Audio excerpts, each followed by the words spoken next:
Tonight, we're going to talk about what you can do to stop from counting calories and still lose weight, because there is a better way of doing things. Definitely a much better way of doing things. Hey everybody, my name is CJ Johnson. My background is in the golf industry, actually. I made a career out of coaching, teaching, and training people how to play golf and enjoy their time on the golf course. And during that time, I managed to weigh over 250 pounds. In fact, I have a picture of me back then. Yes, that's me back then. Pretty bad, huh? Anyway, I did that for a long time, and I finally got things under control. And for the last, I'm almost 55. I'll be 55 on Friday. For the last 15 years, I've been able to maintain a 100-pound weight loss. And I am committed. I started a company, agewellwithcj.com, which is committed to helping people, especially people who are over the age of 40, to look and feel their best and to regain their health. And tonight, I want to talk to you about 5 things you can do to stop counting calories. 5 ways that you can lose weight. And it all centers around clean eating. You know what that is? Okay, so if you do know what that is, come on, give me a little thumbs up or put it down in the post below. Tell me that you know what clean eating is.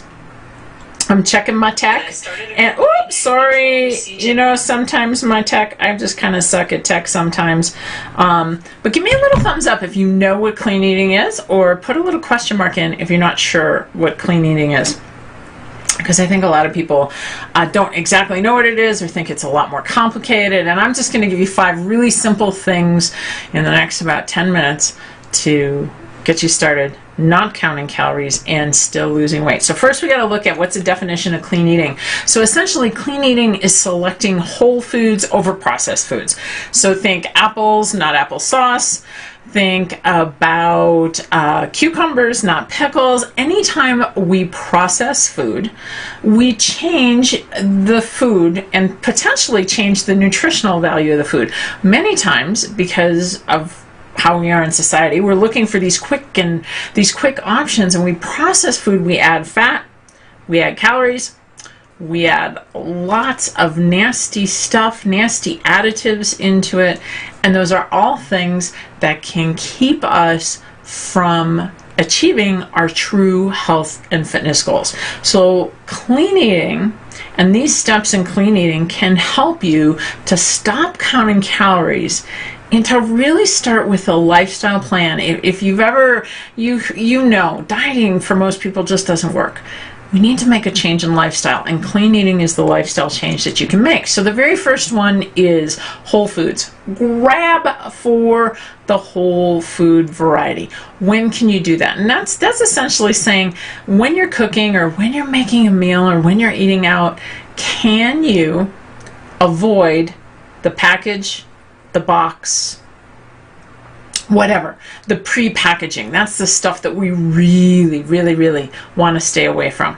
So when can you avoid those types of things? So number 1, grab for whole foods first, which requires some mindfulness. You need to think about what's in front of you. So maybe bananas instead of banana chips.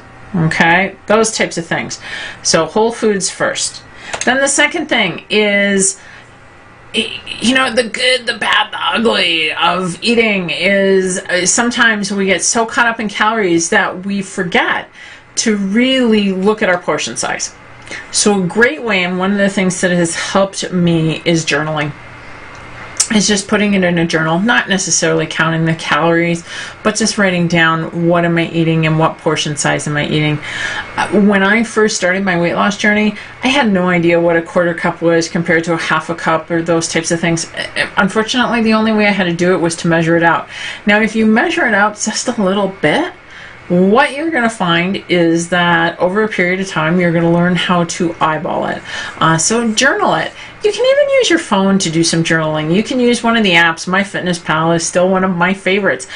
I just don't pay a lot of concern to the calorie counts. That's not what I'm looking at. What I'm really focused on is when I write it down in the journal is what was my portion size, and also how much protein am I consuming, and are those sources clean sources? Again, am I choosing the natural form over something that's more synthetic? As an example, now I don't eat beef, but a lot of the people that I work with do eat beef.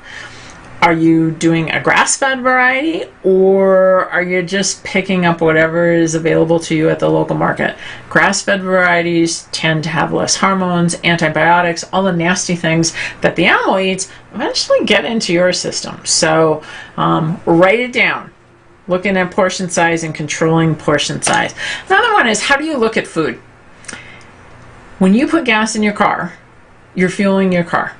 And food is fuel for your body. One of the biggest things I needed to do is I needed to start changing how I thought about food. How did I think about it? Yes, it's one thing to enjoy the taste, but I have a good friend who's never struggled with weight loss. She's in her 60s, she's thin, and she's fit. And we were on a trip together once, and she purchased a donut, which I thought was kind of unusual for somebody who was so fit and thin. And what she said was that every day she bought a donut, and it took her 3 days to eat the donut. She would actually cut it into thirds, because as a child growing up, her mother told her that after the first couple bites, it just doesn't taste that good. And you know what? She actually is totally right. After the first couple of bites, it just doesn't taste that good. Now, I don't know about you. If you could, put it down in the comments below. Hey, Chris, how you doing? Put it down in the comments below. I don't think I could eat a donut, a third, and a third of the donut. But what she was doing is she was getting a little taste, but she was looking at fuel for her body, and knowing that the donut was not fuel for her body. So when you're making your choices, those whole food choices provide better nutritional options for you. You're going to function better. You're going to think better. You're going to feel better. Those are the choices that you want to try to make more often. Eating clean all the time is very challenging, but try to make those choices more often. So, do you make some whole food choices? What do you think you do? I'm curious. For those of you watching, 50%, 40% whole versus processed. What's the percentage whole versus processed? Put that down in your comments below. What percentage is it? So start looking at food as fuel. That's going to allow you to do something super important, and that's really focusing on not counting the calories. Sometimes we get so wrapped up in calories that we forget what that food came from. I was at a point, I had lost 50 pounds, still had more weight to lose, and I had consulted a nutritionist. And I was using Weight Watchers at that point in time. So you recorded everything, and it would add up your calories at the end of the day.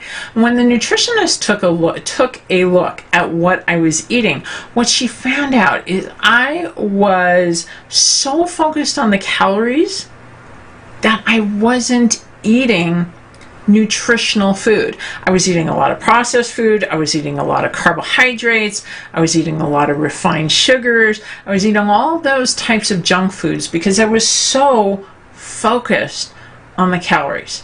Focus less on the calorie and more on the choices. Try to move towards processed food. Ask yourself as you look at that, what's a way to make that minimally processed? How can I eat something like that that's minimally processed? Okay, one other thing, because I told you it's 5 tips. 5 tips for today is love your fat. And I don't mean the fat on your body. I mean love fat. The sugar industry convinced us that fat was the culprit, and that's the reason why we are getting fat. That's baloney. It's not true. It's sugars making us fat. We need fat, healthy fats inside of our body. So the things that you want to look for are, again, natural, not processed, like olive oils. Look at the ingredients. It should just be the olive oil on it. It shouldn't have a lot of other additives to it.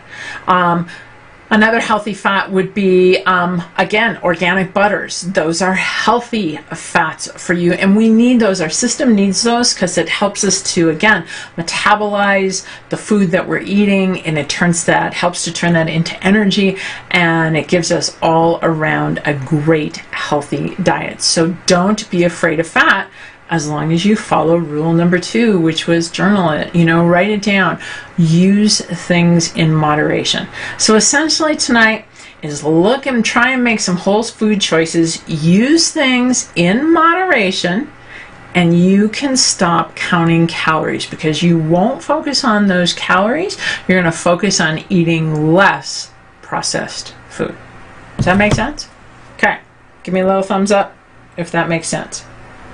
Cool. Awesome. All right, just checking to see if you got any questions. Put it down in the comments down below. And tonight, guess what? I got something brand new for you. Brand new on clean eating. These are 71 clean eating habits. Tonight we just scratched the surface. We talked about 5 different habits that you can change so that you can finally successfully lose weight. If you're over 40 years old, you have probably been on a diet more than once or twice, and you know that what you've done in the past just doesn't work anymore. You have to do things differently. And clean eating is definitely one of those things that can help you to do things differently. So what you want to do is you want to go to agewellwithcj.com/71.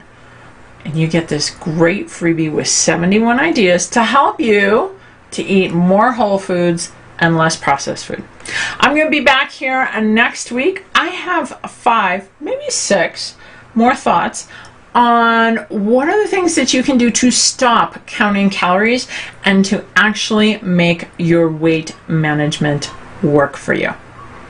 Wouldn't you like to be at a healthy weight? So join me back here next week, next Tuesday night at 6 p.m. Pacific time. Until that point in time, together we can train smart, live bold, and age well. Have a wonderful night, everybody.